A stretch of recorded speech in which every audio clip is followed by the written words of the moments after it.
Sa ilog na ito sa Malalag, Davao del Sur, may kakaibang nakatira sa ilalim. Tumitsyempo ang mga miyembro ng tribo taga-Kaulo sa mababaw na parte ng ilog na ito. Ang nahuhuli kasing isda rito, malaahas daw ang itsura pero ang lasa, parang alimango raw. Mabilis ito lumangoy at kapag nadakot, kailangan higpitan ng hawak.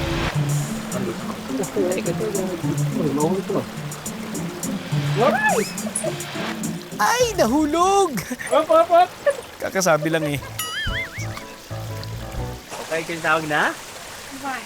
Halwan. Halwan. Lakas. Ano pong gagawin natin? Ginataang halwan. Oo. Sige po. Ito po siya sa... Tirahin na po natin yan. Ito ang snakehead fish. Mas kilala itong bulig. Pero dito sa Davao del Sur, halwan ang tawag nila rito. Ang isdang halwan, ever since naman nakikita dito sa lungsod ng Malalag, yung isda na halwan, hindi naman kumakain ng dumi. Kinakain niya mga isda din. Pagkalinis ng bagong huling halwan, iihawin muna ito. Hindi pa yan tapos dahil lulutuin ito ulit. Hindi nga lang sa kalan, kundi sa secret weapon nilang pampasarap, ang kawayan. Pambulang ang tawag doon sa kawayan. Kakaibang lasa of course kasi wala siyang chemical.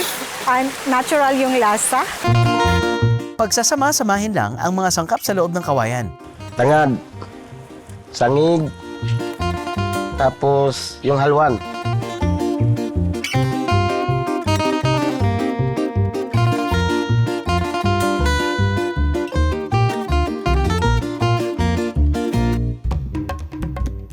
Kahit gaano pa kadulas huliin ang halwan, ang diretso pa rin yan sa aking tiyan. Balita ako, naluto na po yung nahuli natin. Ayan ako ba? Simple, sir. So, ito po yung inihaw. Okay. Halwan, lataan. Natana. Halwa. Kumpara din siya sa hito, Sir Joe. Oo, Kaso may kaibahan din siya na hugis, saka mukha. mukha. Oo. Pero yung texture niya, pati lasa niya, very similar. Similar, pero medyo matigas yung ano niya, Matigas po yung karne. laman niya. Yung pag laman niya. naluto. Gusto ko lang malaman, kahit wala pa yung gata, kung anong lasa niya. Okay, hindi Yeah. siya matigas. Pwede ko po man tikman to. Sensya na. Ginataan na alwan. Ginataan. Sa taga-Kaulo is ginataan. Ginataan. Oo. Uy, ba init-init pa. Ayan. Bakit niyo po nasabing mas matigas? Ang lambot po. Yung nakuha ko ngayon, para siyang hindi isda.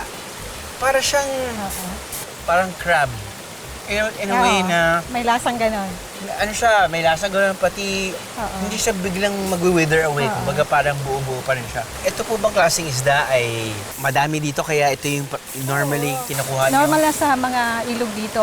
Pero of course, yung tinitirahan niya, yung may mga ganito, yung stream na tubig. So sa ilalim lang sila kasi nagatago siya sa Sa mga bato. mga bato. Sa mga iba't ibang klaseng tribo. Kung ano Yeah. yung meron sa kanilang Yun. paligiran, yun yung gagamitin Correct. nila. Oo. Pagkain, panluto, lahat. Walang hinalo dito na mga chemical or ano. Tama. Puro talaga na gamit tayo ng tibo.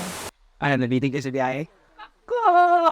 All you gotta do is just subscribe to the YouTube channel of GMA Public Affairs and you can just watch all the Behind the Drew episodes all day, forever in your life. Let's go! Yeehaw!